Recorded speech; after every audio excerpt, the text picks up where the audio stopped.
प्राचीन काल में एक प्रसिद्ध गुरुकुल था जहां गुरुजी अपने शिष्यों को शिक्षा प्रदान करते थे। एक दिन गुरुजी अपने आसन पर बैठे थे और उनका एक शिष्य उनके पास उपस्थित था। गुरुजी ने शिष्य से कहा, बेटा, वहां रखी चाय की केतली से कप में चाय डालो।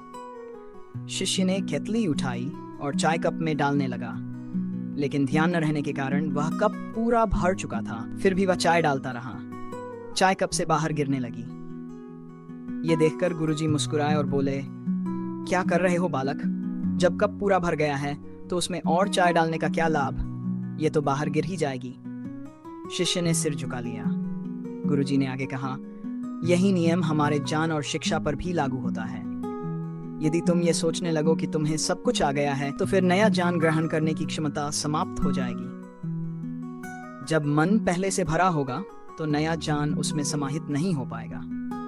फिर उन्होंने समझाया, कई बार जब हम एक ही पाठ बार बार पढ़ते हैं तो हमें लगता है कि अब इसमें कुछ नया नहीं है, लेकिन जब अलग अलग गुरु उसे सिखाते हैं तो हर बार कुछ नया सीखने को मिलता है। इसलिए सीखने की प्रक्रिया में हमें हमेशा अपने मन को खुला रखना चाहिए और नया ज्ञान ग्रहण करने के लिए तैयार रहना चाहिए।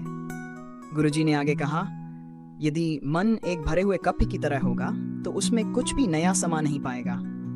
हमें हर दिन अपने मन को एक खाली पात्र की तरह रखना चाहिए, जिससे हम हर नई सीख को आत्मसात कर सकें।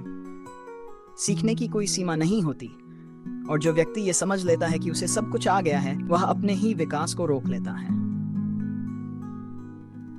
शिष्य ने गुरुजी की यह सीख अपने हृदय में बसा ली और संकल्प लिया कि वह हमेशा ज्ञान के प्रति जिज्ञासु रहेगा और कभी भी अहंकार में नहीं आए। इस कथा से हमें यह सीख मिलती है कि हमें हमेशा अपने मन को एक खाली पात्र की तरह रखना चाहिए, ताकि हर नया ज्ञान उसमें समा सके।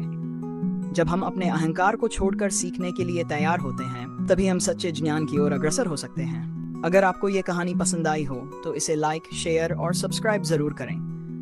अपने विचार कमेंट में लिखना न भूलें कि आप अपने मन को कैसे खाली रखते हैं। सीखते रहिए, बढ़ते रहिए और हमेशा आगे बढ़ते रहिए।